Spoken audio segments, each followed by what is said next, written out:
dapat nagpapadalos-dalos ng ganito, Long.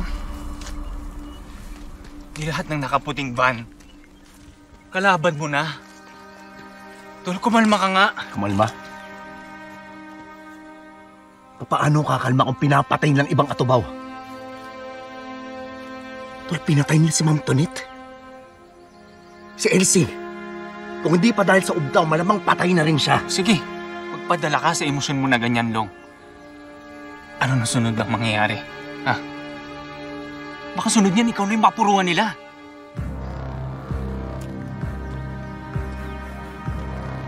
Kung yun ang kinakailangan para makaganti ako sa kanila. Hindi yun ang kailangan natin gawin, Long. Ang kailangan natin, makapagplano tayo ng maayos. Dahil yun ang gagawin ng lolong na nakilala ko noon.